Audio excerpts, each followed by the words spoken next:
Hey guys, this is Mike Mahaffey, the old bastard BJJ guy, here for BJJ Mental Models. Back in my day, we had to walk uphill in the snow both ways to get to the academy just to learn some crappy technique from a random purple belt.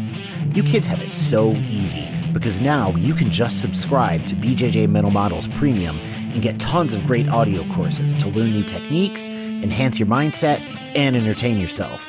You can even get personalized rolling reviews from some of your favorite BJJ Mental Models coaches, including me. It's like having your own seminar, you spoiled little whippersnappers. So what are you waiting for? Subscribe to BJJ Mental Models Premium right now, get off my lawn, and go train. Hey, welcome to BJJ Mental Models. I'm Steve Kwan. BJJ Mental Models is your guide to a conceptual and intelligent jiu-jitsu approach.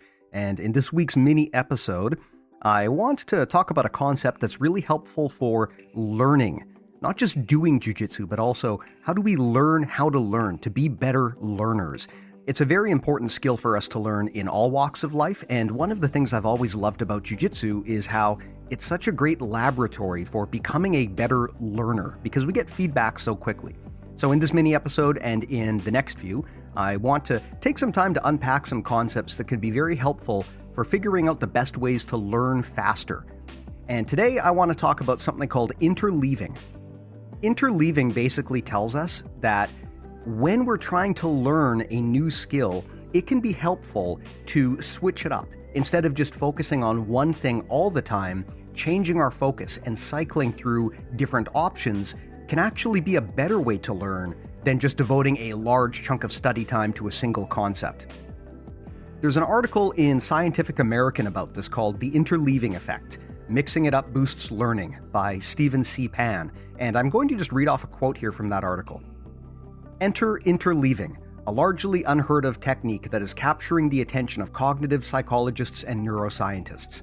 Whereas blocking involves practicing one skill at a time before the next, for example, skill A before skill B and so on, forming the pattern AAA BBB CCC, in interleaving, one mixes or interleaves practice on several related skills together, forming, for example, the pattern ABC, ABC, ABC.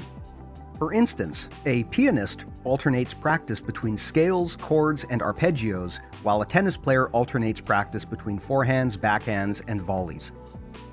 Now, there's a lot to unpack there in this quote, but basically the idea is that interleaving, which is where you cycle through different topics and revisit old topics on a more regular basis, could be beneficial to learning things more quickly and retaining information, as opposed to what we would typically call blocked practice, which is where you focus on one thing for an extended period of time. Let's take jiu-jitsu for example. If you're at a gym where you're practicing the same thing for a month, maybe 2 months, such as this is armbar month, where all we're focusing on is an armbar, that would be called blocked practice, where you're focusing on a single concept. And a lot of jiu-jitsu coaches structure their curriculum like that, where you'll maybe do a month of one technique or position, and then a month of another technique or position. So you're taking a big block of time and devoting it to a single topic. Interleaving tells us that we can attack this differently. And rather than trying to get everything done related to one technique or position at a time, we should cycle through them. So instead of spending a month on arm bars and then a month on triangles and then a month on omoplatas, you might do a little bit of practice with arm bars, then a little bit with triangles, then a little bit with omoplatas, and then cycle back to arm bars and go through that loop again. So that's where that quote from Stephen C. Pan comes up.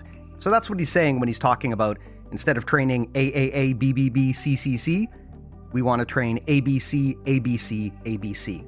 Basically, shorter training windows for each topic, but then we cycle back and revisit the prior topic. Now, why does this actually help our learning? I'm not an expert by any stretch, but one of the explanations I've heard as to why interleaving can be so helpful is because it helps you see the differences between the different types of skill sets that you're working on. If you're only working on one thing for a month, like an armbar, then you're living in that world. But if you alternate between different topics, then you can start to see how all of these things are different and also how they're similar. So going back to the topic of armbar, triangle, omoplata, that triple threat attack sequence is so common from positions like the guard. And Interleaving proposes that we will better understand, learn, and retain those techniques if instead of focusing on each one for a long period of time, we cycle through them. One of the other potential reasons why interleaving could be beneficial is because it forces you to revisit old topics and to retrieve that information from your brain. We'll talk about the concept of effortful retrieval at some point in the future in another mini episode, but the idea is the more work you have to do to recall information that you've learned before, the more you have to make your memory work for it, the stronger your neural pathways become and the easier it will be for you to call on that information again in the future. So it's very important in jiu-jitsu to not just look at information once and then move on, but to come back and revisit it, and to revisit it in such a way that it really makes you think. That's where interleaving can be very helpful. If you go to class and you train arm bars for a week, and then you move on to something else, you're probably going to forget the details of what was taught. But if you move on to something else and then come back to arm bars again, it forces you to do that recall. So this is something to think about both for students who are looking to most effectively organize their training and their study time, but also for coaches who are most effectively looking to build a curriculum. Rather than focusing on blocked practice where you have a topic of the month, it may be more beneficial to cycle through topics, but to make sure, and this is very important, that you go back and you revisit the topics that you talked about in the past. Now again, this is kind of the gateway into a lot of other learning concepts that we will talk about in future episodes. I can't wait to explore some of those. In the meantime, if you want to learn more of this, we've got a full database of all of those concepts, plus many, many podcast episodes that are all completely free on our website. You can get that all at bjjmentalmodels.com. That's also how you can check out our premium service. So if you want to get access to our massive library of jiu-jitsu audio courses, plus direct coaching from the world's best online coaching team, you get that at bjjmentalmodels.com. I'll put a link in the show notes, but I hope you found this episode useful. Thanks so much for listening, and we'll talk to you in the next one.